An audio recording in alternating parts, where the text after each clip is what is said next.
রংপুরে খুনিদের বিচারের দাবিতে বৈষম্যবিরোধী ছাত্রদের বিক্ষোভ ও অবস্থান কর্মসূচি পালিত।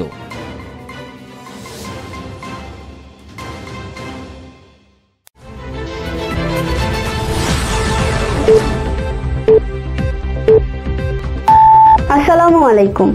এমকে টেলিভিশনের পক্ষ থেকে আপনাদের স্বাগত জানাচ্ছি আমি আশুরা খাতুন নদী।